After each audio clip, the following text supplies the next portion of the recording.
Rock city AG சபை வழங்கும்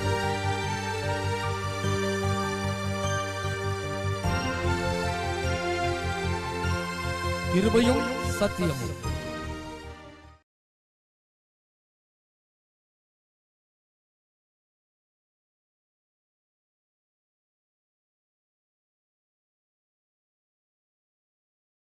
எல்லாருக்கும் வாழ்த்துக்கள். இயேசு நமக்காக உயிரோடு எழுந்தார். அல்லேலூயா. பக்கத்தை பார்த்து சொல்லுங்க, இயேசு உனக்காக உயிரோடு எழுந்தார். அல்லேலூயா. நமக்கு தான் ஒரு நம்பிக்கை இருக்குது. அல்லேலூயா. கிறிஸ்தவத்துக்கு ஒரு நம்பிக்கை உண்டு. அது என்ன நம்பிக்கை தெரியுமா? இயேசு உயிரோடு இருக்கிறார். அல்லேலூயா. இயேசு மரணத்தை ஜெயித்தவர். அவர் சொல்லியிருக்கிறார், நான் பரலோகத்துக்கு போகிறேன், மறுபடியும் நான் வருவேன், அதுக்கு முன்னாடி நான் என்ன செய்ய போறேன், உங்களுக்கு நான் ஒரு ஸ்தலத்தை ஆயத்தை. யாராவது சொல்லியிருக்காங்களா? ஆனால் இயேசு நமக்காக சொல்லியிருக்கிறார். அல்லேலூயா. நான் மறுபடியும் வந்து என்ன செய்வேன், அங்கே உங்களை கூட்டி கொண்டு போவேன். சந்தோஷமா ஆயத்தமா இருக்கீங்களா? இயேசு சீக்கிரம் வரப்போகிறார். அவர் சொன்ன வார்த்தையெல்லாம் என்ன செஞ்சுட்டு இருக்குது, நடந்து கொண்டு இருக்குது. அந்த வார்த்தைகளுடைய முடிவு வரப்போகுது. அதனால சீக்கிரமாய் அவர் வரப்போகிறார். தேவ சபையாகி நாம் சீக்கிரமாய் ஆயத்தப்படும் போது கர்த்தர் நம்மையும் என்ன செய்வார், அழைத்து கொண்டு அவர் அழகான ஒரு வீடு கட்டி வச்சிருப்பார். உங்கள் அப்பா அம்மா கட்டி கொடுக்காத வீடு, உங்கள் வீட்டுக்காரர் கட்டி கொடுக்காத வீடு, இதை விட அழகான ஒரு வீட்டை இயேசு நமக்காக பரலோகத்தில் கட்டி வைத்திருக்கிறார். ஆனால் எப்படின்னா, நம்ம இங்கே என்ன கிரியை செய்கிறோமோ, நாம் இங்கே கர்த்தரை எப்படி பின்பற்றுகிறோமோ, நாம் இங்கே இயேசுவுக்கு எப்படி சாட்சியாய் வாழுகிறோமோ, அதை வைத்துதான் பரலோகத்தில் உங்க வீடு எப்படி இருக்குன்னு என்ன செய்யும், தெரியும். அல்லேலூயா. இங்கே நீங்கள் நல்ல கவர்மெண்ட் ஸ்டாஃபாக இருக்கலாம், மாதம் 50 ரூபா 70 ரூபா சம்பளம் வாங்கலாம், எவ்வளவோ வாங்குறீங்களோ ஓகே. ஆனால் இங்கே தேவனுக்காக நாம் என்ன செய்தோமோ இந்த பூமியில், அதனுடைய பிரதிபலன் பரலோகத்தில் கிடைக்க போகுது. அல்லேலூயா. அந்த நம்பிக்கையோடு வாழ வேண்டும். உயிர்த்தெழுந்த இயேசு நமக்கு கொடுக்கும் ஜெயத்தை பற்றி இன்னைக்கு நம்ம பார்க்க போகிறோம். வாசிங்கள். முதலாவதாக யோவான் 20ஆம் அதிகாரம் 11வது வசனம். மரியாள் கல்லறையின் அருகே வெளியே நின்று அழுது கொண்டிருந்தாள். அப்படி அழுது கொண்டிருக்கையில் அவள் குனிந்து கல்லறைக்குள்ளே பார்த்து, இயேசுவின் சரீரம் வைக்கப்பட்டிருந்த இடத்தில் வெள்ளுடை தரித்தவர்களாய் 2 தூதர்கள் தலைமாட்டில் ஒருவனும் கால்மாட்டில் ஒருவனுமாக உட்கார்ந்திருக்கிறதை கண்டாள். இங்கே இயேசு சிலுவையிலே நமக்காக மரித்தார். அவரை எடுத்து அடக்கம் பண்ணிட்டாங்க. அந்த அடக்கம் பண்ணின குகையிலே ஒரு பெரிய கல்லை எடுத்து அந்த கல்லறையை மூடி வைத்தாச்சு. வாரத்தின் முதலாம் நாள் தான் ஞாயிற்றுக்கிழமை. அப்போ இந்த முதலாம் நாள் என்ன செய்கிறாங்க, அந்த கல்லறைக்கு சில பெண்களாய் கூடி போகிறார்கள். அங்கே கல்லறை என்ன செய்யப்பட்டிருக்குது, திறக்கப்பட்டிருக்கிறது. உள்ளே போகாமல் எட்டி பார்க்கும்போது கல்லறையிலே வைக்கப்பட்ட இயேசுவை அங்கே காணவில்லை. உயிர்த்தெழுந்த இயேசு கொடுக்கும் விடுதலை என்ன? முதலாவது, மதலேனா மரியாளுக்கு இயேசு கொடுத்த விடுதலை என்ன? இந்த மரியாள் இயேசுவை காணவில்லை என்று சொல்லி என்ன செய்கிறாள், கண்ணீரோடு நிற்கிறாள். ஏன்னா இத்தனை வருஷமாய் அவள் இயேசுவோடு அவள் ஊழியம் செய்தாள். ஏசப்பாவுடைய பாதத்தில் உட்கார்ந்திருப்பா, ஏசப்பாவுக்கு பணிவிடை செய்து கொண்டிருப்பா, அவரோடு கூட சேர்ந்து ஊழியத்துக்கு போன ஒரு பெண்மணி தான் இவள். இயேசுவை காணவில்லை. அவளுக்குள்ள ஒரு திகைப்பு இருக்குது. அவளுக்குள்ள இருதயம் துடிக்குது. ஐயோ, யாரோ என்ன செஞ்சுட்டு போயிட்டாங்க. சீஷிட்ட சொல்ற, அவ யாரோ அவரை கொண்டு போய் விட்டார்கள். அவளுக்குள் ஒரு திகைப்பு, துடிப்பு. இயேசுவை தேடுகிறாள். இயேசு எங்கே இருக்கிறார் என்று அவளுக்கு தெரியல. அவள் இயேசுவை தேடி கொண்டு இருக்கிறாள், கண்ணீரோடு தேடி கொண்டு இருக்கிறாள். அநேகர் இப்படித்தான் வாழ்க்கையில் என்ன செஞ்சு கொண்டு இருக்கிறாங்க, ஏதோ ஒரு தேடுதல், அவங்க வாழ்க்கையில் திகைப்பு, ஏதோ குறித்தோ துடித்து கொண்டிருக்கிறாங்க, ஏதோ ஒன்றை துளைத்தது போல தேடிக்கொண்டிருக்கிறாங்க. ஆனா அங்கே தேடுகிற அவளுக்கு இயேசு தென்பட்டார். அல்லேலூயா. நீங்க இயேசுவை தேடி வந்தீங்கன்னா அவர் உங்களுக்கு தென்படுவார். எதுக்கு தெரியுமா? அந்த மரியாளுடைய கண்ணீரை துடைக்கும்படியாக இயேசு அந்த இடத்துக்கு வந்தார். அல்லேலூயா. அப்ப சொல்ற, மரியாளே, யாரை தேடுகிறாய்? தோட்டக்காரர் என்று எண்ணி, ஐயா, நீர் அவரை எடுத்துக்கொண்டு போனதுண்டானால் அவரை வைத்த இடத்தை எனக்கு சொல்லும், நான் போய் அவரை எடுத்துக்கொள்கிறேன். அல்லேலூயா. நானே போய் எடுத்துக்கொள்கிறேன். எப்படி ஒரு பெண் தூக்க முடியும்? அவளுக்குள் இருந்த அந்த ஆர்வம், அவளுக்குள் இருந்த அந்த வாஞ்சை, அவளுக்குள் இருந்த அந்த தேடல். என் இயேசுவை காணவில்லையே, இவ்வளவு ஏக்கம் பாருங்க அவளுக்குள்ள. நமக்குள்ள அந்த தேடல் இருக்குதா? நமக்குள்ள அந்த வாஞ்சை இருக்குதா? நம்முடைய வாஞ்செல்லாம் என்னது? ஆண்டு ஏதாவது கொடுத்தா, ஆண்டவரே நீ நல்லவர், வல்லவர், மேன்மை உள்ளவர் அப்படி நம்ம என்ன செய்யறோம்? உடனே புகழ்ந்துடுறோம். நம்ம கேட்டது கிடைக்கல ஒன்று என்ன செஞ்சிடுறோம்? ஆமாம், அவர் சொல்லுவார், தரமாட்டாரு, அவர் வந்து லேட்டாக தருவார், சரி நம்ம என்ன செய்ய ஏதாவது ஒரு விளக்கத்தை நம்ம கொடுத்துடுறது இல்லைங்க. ஆண்டோடைய தேடல் நமக்குள்ள இருக்கணும். அவரை தடவையாவது கண்டுபிடிக்க வேண்டும். முதலாவது தேவனோட ராஜ்யத்தையும் அவருடைய நீதியையும் தேடுங்கள். நம்ம தேடல் எதுவா இருக்கிறது? நம்ம எதை தேடிக்கொண்டு இருக்கிறோம்? நம்முடைய அநேகருடைய தேடல் என்னவா இருக்குது? இந்த பூமிக்கு அடுத்தவைகளாகவே இருக்குது. அங்கே போய் எதையாவது சம்பாதிச்சிடலாமா, அங்கே போய் எதையாவது பெற்றுக்கொண்டுடலாமா, இல்லை இப்படி நான் மேலே வந்துடலாமா, அதை பண்ணிடலாமா, இதை பண்ணிடலாமா, அவங்கள போய் எப்படியாவது பேசி கவுத்தி அவங்கள்ட்ட எதையாவது கொஞ்சம் வாங்கிடலாமா. அநேகருடைய என்ன இருக்குது? அந்த அவங்களுக்கு நல்ல வசதியான சொந்தக்காரர், எப்படியாவது போய் கொஞ்சம் ரூட்டை போட்டு கொஞ்சம் வாங்கிடலாம். நிறைய இப்படி தேடல் அப்படி தான் இருக்குது. ஆனால் இவளுடைய தேடல் என்ன தெரியுமா? நான் இயேசுவை நான் பெற்றுக்கொள்ள வேண்டும். ஹல்லேலூயா. இயேசுவை தேடினாள் மரியாள். எப்படி தேடினாளா? கண்ணீரோடு தேடினாள். ஒரு பாட்டு, கண்ணீரோடு மரியாள் போல அவரை தேடுவோம். அப்ப இவளுக்குள் இருந்த அந்த தவிப்பு, திகைப்பு, துடிப்பு, பதற. ஒரு பிள்ளையை திடீர்னு கொஞ்ச நேரம் காணணும்னு வச்சுக்கோங்க, தாய் தகப்பன் இறுதி எப்படி துடிக்கும்? இந்த ஈரக்கொலையை நடுங்குன்னு சொல்லுவாங்க. அந்த இறுதி என்ன செய்யும்? அது பம்பிங்கை விட அது 1000 மடங்கு பம்பிங் அதிகமாயிடும். ஐயோ என் பிள்ளையை காணும், ஐயோ காணும், என் வீட்டுக்கார வர மணி தாண்டி போகுது, என்ன வீட்டுக்கார காணும், ஃபோன் எடுக்கல, அப்படி துடிப்பு. இதை விட 1000 மடங்கு துடிப்பு எதுல தெரியுமா இருக்கணும்? கர்த்தரை தேடுவதில் இருக்க வேண்டும். ஹல்லேலூயா, ஹல்லேலூயா. அவரை தேடுவதற்கு இருதயம் துடிக்க வேண்டும். இந்த மரியாளுக்கு என்ன துடிப்பு? வேற எதையும் நினைச்சு அவ துடிக்கல. ஐயோ, சீஷர்களாம் பயந்து ஒரு ரூம்ல ஒளிஞ்சு கொண்டு இருக்கிறாங்க. எப்ப அவங்கள வந்து போச்சவங்க பிடிச்சி கொல்லுவாங்களோ தெரியல, தன்னை எப்பொழுது பிடித்து கொல்லுவாங்களோ தெரியல. அந்த துடிப்பு அவளுக்கு வரல.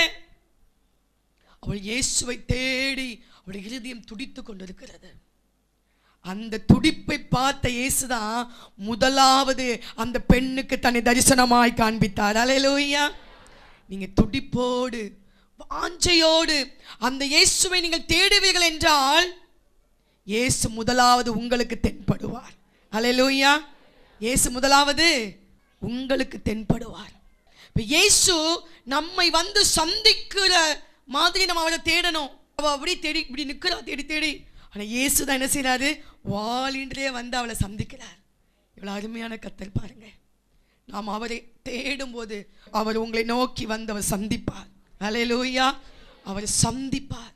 ஒரு நாளும் அவரை தேடுற பிள்ளைகளுக்கு அவர் வெட்கத்தை கொடுக்க மாட்டார், வேதனை கொடுக்க மாட்டார், எப்படி நீ தவிச்சிட்டு போட்டு சொல்ல மாட்டார். அவர் தேடி வருவார். ஹல்லேலூயா. இன்னைக்கு நீங்க தேடி வந்திருக்கீங்க. உங்களுடைய எல்லா தவிப்புக்கும் கண்ணீருக்கும் இயேசு பதில் கொடுக்க வல்லவராக இருக்கிறார். ஹல்லேலூயா. தேடின இயேசுவை என்ன செஞ்சாவ? கண்டு கொண்டாள். மகிழ்ச்சி அவளுக்கு வந்துருச்சு. மரியாளின் கண்ணீரை அவர் துடைத்து விடுதலை கொடுத்ததுனால அவள் எப்படி மாறிட்டா? சாட்சி உள்ளவளாய் மாறிட்டா. உடனே ஓடி போய் சீஷர்கள்ட்டெல்லாம் சொல்றா, நான் இயேசுவை கண்டேன், உயிர்த்து விட்டார் என்று சாட்சி சொல்ல ஆரம்பிச்சா. இயேசுவை நீங்கள் தேடி வந்தீர்கள் என்றால் அவர் உங்களுக்கு தென்பட்டு உங்கள் கண்ணீரை துடைத்து நீங்க சாட்சியாய் உங்களை மாற்ற பண்ணுவார். ஆமென். ஹல்லேலூயா. இரண்டாவதாக உயிர்த்தெழுந்த இயேசு கொடுக்கும் விடுதலை என்ன? யோவான் 20ஆம் அதிகாரம் 19ஆம் வசனம் வாசிங்க. வாரத்தின் முதல் நாளாகிய அன்றைய தினம் சாயங்கால வேளையிலே சீஷர்கள் கூடியிருந்த இடத்தில் யூதர்களுக்கு பயந்ததினால் கதவுகள் பூட்டியிருக்கையில் இயேசு வந்து நடுவே நின்று, உங்களுக்கு சமாதானம் என்றார். பயத்திலிருந்து விடுதலை கொடுக்கிறார். பயம், சீஷர்களுக்கு பயம். அதனால்தான் இயேசுவை இந்த கெத்செமனே தோட்டத்தில் பிடிக்க வரும்போது சீஷர்கள்லாம் என்ன செஞ்சாங்களாம்? பயந்து அங்கேயும் இங்கும் சிதறி ஓடினார்கள். ஒரு சீஷனுடைய துப்பட்டி அதை பிடிச்சவன் அவன் என்ன செஞ்சிட்டான்? அவன் அதை விட்டுட்டு நிர்வாணமாய் ஓடி போகிறான். பயம். தன் தலைவரை பிடிச்சிட்டு போயிட்டாங்க. எப்பொழுது எங்களை வந்து பிடிப்பாங்கன்னு தெரியல. பயத்தினால் சீஷைகள் கட்டப்பட்ட ரூமுக்குள்ளேயே உட்கார்ந்துருக்கிறாங்க. அநேக சீஷர்கள் இயேசுடைய சிலுவை அண்டை வரவில்லை. அதில் பார்த்து ஒரே ஒரு சீஷன், அன்பின் சீஷன் மாத்திரம்தான் சிலுவை அண்டை நிற்கிறதாக பைபிள் சொல்லப்பட்டிருக்கிறது. அந்த ஒரு பேர் தான் அங்கே சொல்லப்பட்டிருக்குது. மீதி சீஷருக்குலாம் என்ன வந்துடுச்சு? பயம். எங்கடா என்னையும் பிடிச்சு கொன்னுருவாங்களோ, சிலுவையில் அரைஞ்சிருவாங்களோ என்று பயத்தினால் இருந்தார்கள். ஆனால் இயேசு பூட்டப்பட்ட வீட்டுக்குள் வந்து அவர்களின் பயத்தை நீக்கினார். அல்லேலூயா. உயிர்த்தெழுந்த இயேசு நமக்கு கொடுக்கும் விடுதலை என்ன? உனக்குள் இருக்கும் பயத்தை அவர் என்ன செய்வார்? நீக்குவார். ஏதோ ஒரு பயம் இருக்குல்ல, ஐயோ தாவீதுக்குள் ஒரு பயம் இருந்துச்சு. என்றோ ஒரு நாள் நான் இந்த சவுலின் கையால் நான் செத்துருவேன். உள்ளத்தின் ஆழத்துக்குள் தாவீதுக்கு பயம். தாவீது சந்தோஷமாய் வாழல. அவன் காடு காடாய் ஓடி ஓடி திரிகிறான். ஏன்? பயம். இப்படி அநேகருடைய வாழ்க்கையில பயம். ஒருவேளை எனக்கோ ஒரு நாள் என்னுடைய வியாதி நான் மரிச்சு போயிடுவேனோ, எனக்கோ ஒரு நாள் எனக்கு இப்படிப்பட்ட ஒரு பிரச்சனை வந்துடுமோ, ஏதோ ஒரு பயத்தினால் உள்ள உட்கார்ந்து இந்த பயம் ஆளுகை செய்து. பயம் என்ன உள்ளதா? அது வேதனை உள்ளது. இந்த பயத்தினால் வேதனை. ஐயோ இந்த கடனினால நான் அடுத்ததுக்கு வந்துடுவேனா, ஏதோ ஒரு பயம். இன்னைக்கு ஆண்டவர் அந்த வீட்டுக்குள் எப்படி வந்தாரோ அதே போல இந்த சரீரமாகி இந்த வீட்டுக்குள் அவர் வந்து உங்கள் பயத்தை இன்னைக்கு நீக்கி விடுதலை கொடுக்கிறார். கரங்களை வைத்து மலையில சொல்லுவோமா? ஆமென். அல்லேலூயா. ஏதோ ஒரு பயம் இருக்குல்ல, அந்த பயத்தை நீக்க தான் இயேசு உயிரோடு எழுந்திருக்கிறார். தேவ பிள்ளைகள் பயப்பட வேண்டிய அவசியம் இல்லை. ஆண்டவர் சொல்கிறார், இதோ உலகத்தின் முடிவு பரியந்தம் நான் உங்களோடு கூட இருக்கிறேன். நான் உன் கூட தான் இருக்கிறேன். நீ ஏன் பயப்படுற? சின்ன பிள்ளைங்க பாருங்க, ஏதோ ஒன்று கொடுத்து பயப்படும் சொல்லுவாங்க. அப்பா இருக்கிறேன், அம்மா இருக்கிறேன், ஏன் பயப்படுற? போ. அப்படிதான் ஏசப்பா இன்னைக்கு நம்மளை சொல்லி அனுப்புகிறாரு. பயப்படாத, நான் உயிர்த்தெழுந்த இயேசுவாகிய உன் தகப்பன் நான் உன் கூட இருக்கிறேன். அல்லேலூயா. 1 தீமோத்தேயு 1:7 சொல்லப்பட்டிருக்குது, கர்த்தர் நமக்கு பயத்தின் ஆவியை கொடாமல், பயத்தின் ஆவியை கொடாமல். தேவ பிள்ளைக்கு ஆண்டவர் என்ன ஆவியை கொடுக்கலையா? பயத்தின் ஆவியை எனக்கு அவர் கொடுக்கவில்லை. இப்ப என்ன ஆவியை கொடுத்திருக்கிறார்? பலமும் அன்பும் தெளிந்த புத்தியுள்ள ஆவியை கொடுத்திருக்கிறார். அல்லேலூயா. பலமுள்ள ஆவியை கொடுத்திருக்கிறார், அன்புள்ள ஆவியை கொடுத்திருக்கிறார், தெளிந்த புத்தியுள்ள ஆவியை கொடுத்திருக்கிறார். இப்ப இயேசு பயத்தின் ஆவிலிருந்து விடுதலை கொடுத்து சந்தோஷத்தை அவங்களுக்கு கொடுத்துட்டார். அல்லேலூயா. மகிழ்ச்சி ஆயிட்டாங்க, ரொம்ப ஹாப்பி ஆயிட்டாங்க. இயேசுவை கண்டதனால் மிகவும் சந்தோஷப்பட்டார்கள். பயம் நீங்கி நம்முடைய வாழ்க்கையில் உயிர்த்தெழுந்த இயேசு சந்தோஷத்தை கொடுக்க வல்லவராக இருக்கிறார். மூன்றாவதாக உயிர்த்தெழுந்த இயேசு கொடுக்கும் விடுதலை என்ன? அதே யோவான் 20:24-25 வாசிங்கம்மா. இயேசு வந்திருந்த போது 12 ஒருவனாகிய திதிமு என்னப்பட்ட தோமா என்பவன் அவர்களுடனே கூட இருக்கவில்லை. மற்ற சீஷர்கள் கர்த்தரை கண்டோம் என்று அவனுடனே சொன்னார்கள். அதற்கு அவன், அவருடைய கைகளில் ஆணிகளினால் உண்டான காயத்தை நான் கண்டு அந்த காயத்திலே என் விரலை இட்டு என் கையை அவருடைய விலாவிலே போட்டாலொழிய விசுவாசிக்க மாட்டேன் என்றான். இங்கே அடுத்ததாக உயிர்த்தெழுந்த இயேசு கொடுக்கும் விடுதலை என்ன? எதிலிருந்து ஒரு விடுதலை கொடுக்கிறார்? சந்தேகத்திலிருந்து விடுதலை கொடுக்கிறார். தோமா இயேசு வந்து காட்சி கொடுக்கும் போது அந்த இடத்துல அங்க இல்லை. கர்த்தர் வந்து அப்படியே இறங்கி வருவார். வந்து அப்படியே என் பிள்ளையை ஆஸ்வதிக்கணும், அப்படியே அவன் பிரச்சனையை நீக்கணும், அவன் கஷ்டத்தை மாற்றணும்னு சொல்லி அப்படியே இறங்கி வந்து ஆசீர்வதித்து தன்னை அவங்களை அணைத்து கொள்ள வரும்போது இவங்க என்ன செய்வாங்க? சட்டுன்னு எழுந்து அப்படி வெளியே போயிடுவாங்க. அதுதான் தேவ சபைக்குள்ள வந்துட்டு நம்ம என்ன செய்யக்கூடாது? வெளியே போக. எப்போ வேணாலும் அந்த குளம் கலக்கப்படும், எப்போ வேணா கலக்கப்படும். அல்லேலூயா. ஆண்டவர் எப்போ வேணா உங்களை தொட்டு ஆசீர்வதிப்பார். ஆரம்ப ஜபத்திலையும் ஆசீர்வதிக்கலாம். எனக்கு ஆரம்ப ஜபம் தானே. தானியேல் ஜபம் பண்ண தொடங்கின போது என்ன வெளிப்பட்டுச்சு? கட்டளை வெளிப்பட்டு தொடங்கின போது. அப்போ அன்புள்ள பிதாவே, பரலோக தேவனே அப்படி தொடங்கியிருப்பான். அப்படித்தானே? ஆரம்ப ஜபத்துல என்ன வந்துடுச்சு? அவனுக்கு கட்டளை வெளிப்பட்டுடுச்சு, பதில் வந்துடுச்சு. அப்ப ஆரம்ப ஜபத்துல கூட ஆண்டவர் நம்மை ஆஸ்வதிக்க வல்லவராய் இருக்கிறார். அல்லேலூயா. இன்னைக்கு நினைச்சிருப்பாரு ஆரம்ப ஜபத்துல இவங்களாம் ஆஸ்வதிக்கணும்னு நினைச்சிருப்பாரு. நம்ம என்ன செஞ்சிருக்க மாட்டோம், ஆரம்ப ஜபம் தானே, முதல் பாட்டு பாடும்போது ஆஸ்வதிக்கணும்னு நினைச்சிருப்பாரு ஆண்டவர். அப்பவும் நம்ம இருக்க மாட்டோம், போயிட்டு போட. ரெண்டாவது பாட்டு பாடும்போது தான் என்ன செஞ்சிடலாம், ஆஸ்வதிச்சுலாம் நினைப்பாரு. அப்பவும் என்ன இல்லை, ஆப்சென்ட். அப்புறம் ஆண்டவர் சரி போ, உனக்கு தேவையில்ல ஆசீர்வாதத்தை வேற யாருக்காக கொடுத்துருவேன். அல்லேலூயா. எதுக்கு இதை சொல்ல வரேன்னா, தேவனுடைய ஆசீர்வாதம் எப்ப வேணா வரலாம். அல்லேலூயா, ஆமென். அதனால எல்லா நேரமும், ஆராதனை நேரத்தினுடைய எல்லா நேரமும் முக்கியம். இதை ஏன் நான் சொல்ல வரேன்னா, இல்லை இந்த நேரம் தான் முக்கியம், இப்போ ஆராதனை இப்போ தான் ஆரம்பிச்சிருப்பாங்க, இப்போ தான் மெசேஜ் வரும், அப்படி இல்லை. எல்லா நேரமும் முக்கியம், ஆரம்பம் முதற்கொண்டு முடிவு வரைக்கும். ஆமென். சொல்ற வரைக்கும் என்னதான் முக்கியமான நேரங்கள் தான். ஹல்லேலூயா.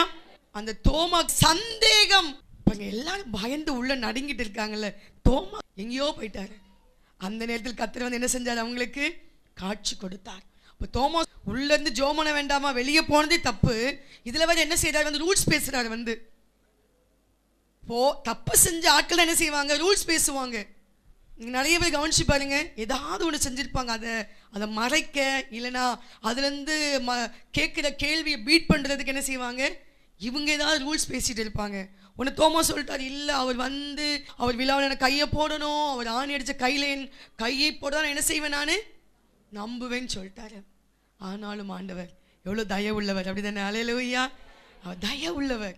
நம்ம என்னதான் வம்பு பண்ணாலும், என்னதான் அவிசுவாசப்பட்டாலும், என்னத்தெல்லாமோ நம்ம வாயில பேசுகிறோம் பார்த்தீங்களா, ஆனாலும் அவர் தயவா என்ன செய்கிறார், நமக்கு கிருபையாய் இயேசு தோமாக்காக இறங்கி வந்தார். அல்லேலூயா. மறுபடியும் அந்த வீட்டுக்குள் அவர் பிரவேசித்து தோமாவுடைய அவிசுவாசத்தை நீக்கி அவனுக்கு விசுவாசத்தை கொடுத்தார். அல்லேலூயா. அவிசுவாசத்தை நீக்குகிற உயிர்த்தெழுந்த இயேசு. இன்னைக்கு யாருடைய வாழ்க்கையாவது அவிசுவாசம் இருந்துச்சுன்னா இன்னைக்கு அந்த அவிசுவாசம் நீங்கணும். அதான் யாக்கோபு 1:6 சொல்லப்பட்டிருக்கு, சந்தேகம் நமக்குள்ள இருக்கக்கூடாது. சந்தேகம் இருந்தால் அவன் யாரா, காற்றினால் அடிபட்டு அலைகிற கடலின் அலைக்கு பாயிருக்கிறான். நம்ம வாழ்க்கையும் அப்படிதான், அடி கடல் அலை மாதிரி அடி அடி அடி அடி அடி அடி அடிச்சுக்கிட்டே இருக்குது. கடல் அலை என்னைக்கா ஓயுமா, இல்லை, வந்து அடிச்சுக்கிட்டே இருக்குது. வந்து ஒரு ஓய்வு அதுக்கு இல்லை, அதுக்கு டார்கெட்டும் அதுக்கு இல்லை. இப்படிதான் ஓடிக்கொண்டிருக்கான என்னோட வாழ்க்கை. ஏன், அவிசுவாசம். சில வாயை திறந்தாலே அவிசுவாசம் வந்துடுது. இவங்க அவிசுவாசம் என்ன செஞ்சிருது, மற்றவங்களுடைய விசுவாசத்தை குலைச்சு போட்டுருது. குடும்பத்துல ஒரு நபருடைய அவிசுவாசம் பிறருடைய அவிசுவாசம் என்ன செஞ்சிருது, ஆமாமா நீ பாரு இவ்வளவு நாள் ஜெபம் பண்ண, என்னத்த கிடைச்சது போ. உன்னை ஜெபம் பண்ணவங்களுக்குள்ளயும் ஒரு விரக்தி வந்துடுச்சு, இவ்வளவு நாள் ஜெபம் பண்ண. அல்லேலூயா. சொல்ல, இயேசுவின் நாமத்தில் அந்த அவிசுவாச வாயை நான் கட்டுகிறேன். ஒருவேளை கணவராக இருக்கலாம், மனைவியா இருக்கலாம், பிள்ளைங்களா இருக்கலாம், யாருடைய வாயில் அவிசுவாச வார்த்தை வருதோ உடனடியாக அந்த வார்த்தை என்ன செஞ்சணும், நம்ம இயேசுவின் நாமத்தை சொல்லி அந்த அவிசுவாச வாயை கடிந்து கொள்ளணும். அப்படிதான் இந்த தோமா அவிசுவாச பேர்வழி, அவர் தான் நம்ம இந்தியாவுக்கு வந்தாரு. அல்லேலூயா. ஆனால் அந்த அவிசுவாசம் அவனுக்குள் இருந்தாலும் இயேசு அவனை தொட்டார். அல்லேலூயா. அவன் விசுவாசமாய் மாறினார். அதான் அந்த 20:29 சொல்லப்பட்டிருக்குது. தோமாவே, நீ என்னை கண்டதினாலே விசுவாசித்தாய், காணாதிருந்தும் விசுவாசிக்கிறவர்கள் பாக்கியவான்கள் என்றார். நீ கண்டனால விசுவாசிச்ச, ஆனால் காணாமல் விசுவாசிக்கிறவனோ, அல்லேலூயா, காணாமல், நம்ம காணாமல் விசுவாசிக்கிறோம். அல்லேலூயா. நாம் யாரு, பாக்கியவான்களாய் கர்த்தர் நம்மளை மாற்றுகிறார். அல்லேலூயா. 31 வாசிங்கம்மா. இயேசு தேவனுடைய குமாரனாகிய கிறிஸ்து என்று நீங்கள் விசுவாசிக்கும்படியாகவும் விசுவாசித்து அவருடைய நாமத்தினாலே நித்திய ஜீவனை அடையும்படியாகவும் இவைகள் எழுதப்பட்டிருக்கிறது. இங்க பாருங்க, விசுவாசிக்கிறவங்களுக்கு தேவன் கொடுக்க ஒரு பெரிய ஆசீர்வாதம் பாருங்க. நீங்கள் விசுவாசிக்கும்படியாகவும் விசுவாசித்து அவருடைய நாமத்தினாலே நித்திய ஜீவனை அடையும்படியாகவும். யார் ஒருவர் இயேசுவை, அவருடைய வல்லமையை, அவருடைய அற்புத அடையாளங்களை, அவர் இவையெல்லாம் செய்ய முடியும் என்று யார் ஒருவர் விசுவாசிக்கிறாங்களோ அவங்களுக்கு தான் நித்திய ஜீவன் உண்டு. அல்லேலூயா. அவிசுவாசியா இருந்தோன்னா, விசுவாசிக்காதவங்களா இருந்தோன்னா டெஃபினட்டா நித்திய ஜீவன் கிடையாது. பரலோக ராஜ்யம் இல்லை. அவிசுவாசிகளுக்கு பரலோக ராஜ்யம் மறுதளிக்கப்படுகிறது. விசுவாசம் இல்லாத நபருக்கு பரலோக ராஜ்யம் அடைக்கப்படுகிறது. நமக்குள்ள இன்னைக்கு அவிசுவாசம் இருந்துச்சுன்னா அந்த அவிசுவாசத்தை இன்னைக்கு எல்லாம் வெளியே தள்ளிட்டு விசுவாசம் உள்ளவங்களா மாறணும். ஹல்லேலூயா. நமக்குள்ள என்ன இருக்குன்னு சொல்லுங்க, விசுவாசம். விசுவாசம் இருந்தாதான் பரலோக ராஜ்யத்துக்கு போக முடியும். அப்ப தேவன் உயிர்த்தெழுந்த இயேசு கொடுக்கும் விடுதலை என்ன? அவர் சந்தேகத்தை எடுத்து போட்டு எதை கொடுக்கிறாரு? விசுவாசத்தை கொடுக்கிறார். ஹல்லேலூயா. அடுத்ததாக வாசிங்க லூக்கா 24 அதிகாரம் 35 வசனம். வழியில் நடந்தவைகளையும் அவர் அப்பத்தை பிட்கையில் தாங்கள் அவரை அறிந்து கொண்டதையும் விவரித்து சொன்னார்கள். எம்மாவுக்கு போகிற சீஷர்களை குறித்து இங்கே சொல்லப்பட்டிருக்கிறது. எம்மாவு என்கிற ஊருக்கு 2 சீஷர்கள் போனாங்க. அவர்கள் என்ன செஞ்சாங்க? ரொம்ப துக்கத்தோடு வேதனையோடு போய் கொண்டிருக்கிறாங்க. அவர்களை இயேசு என்ன செய்தார்? குறுக்கே அவர்களை சந்திக்கிறார். சந்தித்து இயேசு அவர்களுடைய அறியாமையை என்ன செய்கிறார்? அவர் அதிலிருந்து விடுதலை கொடுக்கிறார். இயேசுவை அவங்களால் அறிந்து கொள்ள முடியல. 24:32 வழியிலே தன்னோடு பேசிக்கொண்டிருப்பது இயேசுதான் என்று என்ன செய்யல அவங்களுக்கு தெரியல. அநேகருக்கு இயேசு கூட இருப்பதே தெரியல. இயேசு என் கூட இருக்கிறாரா என்கிற சந்தேகம் அவ்வப்போது விசுவாசிக்கு என்ன செஞ்சிருது? இல்லை, இயேசு என் கூட தான் இருக்கிறாரா, அவர் என்னை விட்டு போயிட்டாரா, இப்படிலாம் என் வாழ்க்கையில் சம்பவிக்குதே, இயேசு என்னோடு தான் இருக்கிறாரா? இப்படி ஒரு அறியாமை நமக்குள்ள என்ன செய்யுது? நமக்குள் வந்து விடுகிறது. இப்படிதான் சீஷர்களுக்கு வந்துச்சு. அந்த அறியாமை கண்கள் இருக்கு அவங்களுக்குள்ள. கண்கள் திறக்கப்படவில்லை. மனக்கண்கள் குருடாய் போயிடுச்சு. ஆவிக்குரிய கண்கள் என்ன செய்யல? அவங்களுக்கு திறக்கப்படல. இயேசுவை அறிந்து கொள்ளத்தக்கதாக, வேத வாக்கியங்களை அறிந்து கொள்ளத்தக்கதாக அவங்களுக்கு என்ன இல்லை? அவங்க மனக்கண்கள் குருடா போச்சு. அதனால தான் இயேசு நிறைய காரியங்களை சொல்லும் போது கூட அவங்களுக்கு என்ன தெரியல? அவங்களுக்கு அதை பற்றி உணர்வே இல்லை. ஆனால் கடைசியில் அப்பத்தை பிட்டு கொடுக்கும் போது என்ன வருது? அவங்களுடைய கண்கள் திறக்கப்படுகிறது. அல்லேலூயா. அறியாமல் இந்த விடுதலை கொடுத்து ஆவிக்குரிய கண்களை திறந்து விடுகிறார். ஒருவேளை இன்னைக்கு ஆவிக்குரிய வாழ்க்கையிலுடைய அந்த அறியாமை நமக்குள்ள இருக்குதா? வேதத்தை அறியாத இந்த ஜனங்கள், வேதத்தை அறியாதது ஒரு சாபம். வேதத்தில் தேவனுடைய மகத்துவத்தை பற்றி, தேவனுடைய பண்புகளை பற்றி, அவருடைய கிருபை வரங்களை பற்றி, அவர் எப்படிப்பட்ட உயர்ந்தவர், அவருடைய நல்ல காரியங்களை பற்றி அறியாது இருக்கிறது. அது ஒரு சாபம். நம்ம என்ன செய்யணும்? அவரை அதிகமாய் அறிந்து கொள்ள வேண்டும். அல்லேலூயா. அந்த சவுல் பேரொளியை கண்டு கீழே விழுகிறான். அவனுடைய கண் என்ன ஆயிடுச்சு? கண் குருடாய் போயிடுச்சு. அனனியா என்கிற ஒரு ஊழியக்காரன் வந்து ஜெபிக்கும் போது அந்த கண்கள் இருந்து என்ன விழுந்துச்சு? ஒரு செதில் விழுந்துருச்சு. அப்படிதான் அவனுடைய கண்கள் திறக்கப்படுகிறது. அவன் நினைச்ச காரியம்லாம் என்ன? நான் செய்வதுதான் சரி, நான் வந்து எவ்வளவாய் இந்த ஜனங்களை துன்பப்படுத்துகிறேன் அதுதான் சரி, தேவாலயத்தை நான் வந்து கெடுத்தேன் அதுதான் சரி, நான் என்னெல்லாம் என் மனசில் நினைச்சனோ அதுதான் சரி என்று அவன் தன்னுடைய மனக்கோட்டை கட்டியிருந்தான். எப்பொழுது கண்களிலிருந்து கண்கள் திறக்கப்பட்டு செதில் வெளியே விழுந்ததோ அப்பந்தான் அவன் இயேசுவை அறிந்து கொண்டான். அல்லேலூயா. அவனுடைய ஆவிக்குரிய கண்கள் திறக்கப்பட்டுச்சு. அறியாமை விலகினது. ஒருவேளை நம்ம சரியா தேவனை அறிந்து கொள்ளாமல் எதையோ நம்ம அலப்பிக் கொண்டிருந்தா இன்னைக்கு ஆண்டவர் அந்த ஆவிக்குரிய கண்களை நமக்கு திறந்து தருவாராக. ஹல்லேலூயா. அறியாமையிலிருந்து நமக்கு விடுதலை கொடுக்கிற உயிர்த்தெழுந்த இயேசு, அவரை அறிந்து கொள்ள வேண்டும். அந்த மனக்கண்கள் நமக்கு திறக்கப்பட வேண்டும். அநேகருடைய மனக்கண்களை பிசாசு என்ன செஞ்சு வச்சிருக்கிறான்? குருடாக்கி வச்சிருக்கிறான்.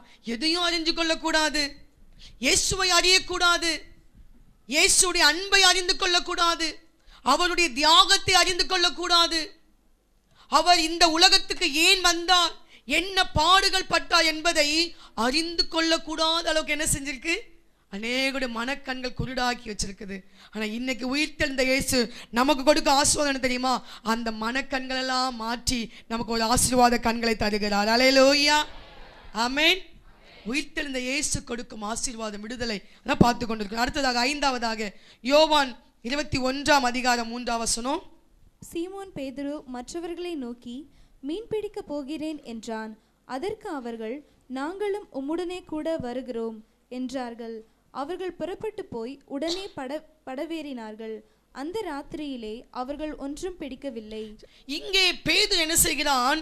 மீன் பிடிக்க போகிறேன் என்று சொல்லி ஒரு குரூப்பை கூட்டிட்டு போறான். அப்படியே இங்கே உயிர்த்தெழுந்த இயேசு எதை அதுங்க காட்டுகிறார் என்றால், பின்மாற்றத்தின் ஆவி பேதுருக்குள் வந்துடுச்சு.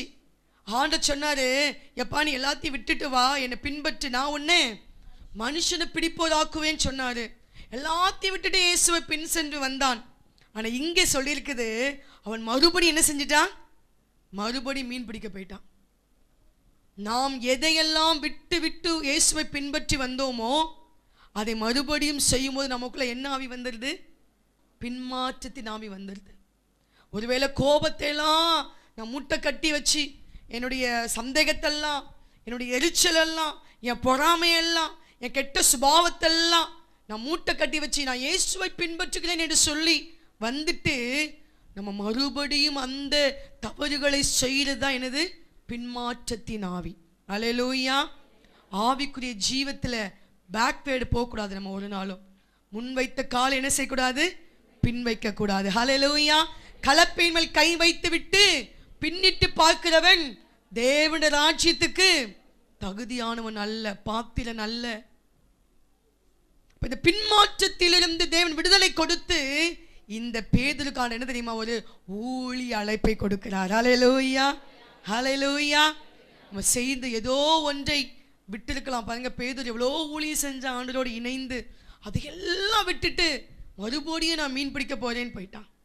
முதல்ல நீங்கள் முன்னாடி செஞ்ச எதையாவது ஊழியங்களை விட்டு இருந்தீங்கன்னா, ஆண்டுக்காக நல்லா ஜபிக்கிற நபராக இருந்திருப்பீங்க, நல்ல உபவாச ஜபமா சபையில் வந்து நல்லா ஜெபம் பண்ணியிருப்பீங்க, ஊழியமா கர்த்தர் உங்களை அழைத்த ஊழியங்கள்ல அப்படி தொடர்ந்து வந்திருப்பீங்க. ஆனால் ஏதோ சில காரியத்தின் நிமித்தமாக அதை நிறுத்தியிருந்தால் அது ஒரு பின்மாற்றத்தின் அடையாளம். அதை இன்னைக்கு ஆண்டவர் மாற்றி மறுபடியும் நமக்கு கிருபைகளை கொடுக்க வல்லவராக இருக்கிறார். அல்லேலூயா. அந்த பேதுருவை மறுபடியும் ஆண்டவர் சந்தித்து அந்த பேதுருவுக்கு அண்ணன் செஞ்சாரு, என்னுடைய ஆடுகளை மெய்ப்பாயாக என்று சொன்னார். அல்லேலூயா. இப்படியாக உயிர்த்தெழுந்த இயேசு அந்த மரியாளின் கண்ணீரை துடைத்து அவளை சாட்சியாய் மாற்றினார். அல்லேலூயா. பயத்திலிருந்து விடுதலை கொடுத்து சந்தோஷமாய் மாற்றினார். சந்தேகத்திலிருந்து விடுதலை கொடுத்து விசுவாசம் உள்ளவங்களாய் மாற்றினார். அறியாமலிருந்து விடுதலை கொடுத்து ஆவிக்குரிய கண்களை அவர் திறந்து விட்டார். அல்லேலூயா. பின்மாற்றத்திலிருந்து விடுதலை கொடுத்து ஊழிய அழைப்பை கொடுக்கிறார். அல்லேலூயா. இன்னைக்கு ஆண்டவர் உங்களுக்கு ஊழியம் செய்ய அழைப்பை கொடுக்கிறார். கர்த்தருக்காக எழும்புங்க. உயிர்த்தெழுந்த இயேசுடைய ஆசீர்வாதம், அவர் கொடுக்கும் விடுதலை என்ன? நீங்கள் விடுதலையாக்கப்பட்டு அநேகரை விடுதலையாக்குங்க.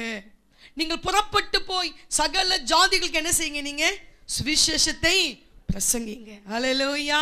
அநேகருக்கு சுகத்தைக்காக ஜெபம் பண்ணுங்க, விடுதலைக்காக ஜெபம் பண்ணுங்க, பிசாசின் கட்டுகளை உடைச்சு போடுங்க என்று சொல்லி வேதத்தில் சொல்லப்பட்டிருக்குது. உயிர்த்தெழுந்த இயேசு நமக்கு இப்படிப்பட்ட ஆசீர்வாதங்களை கொடுக்கிறார்.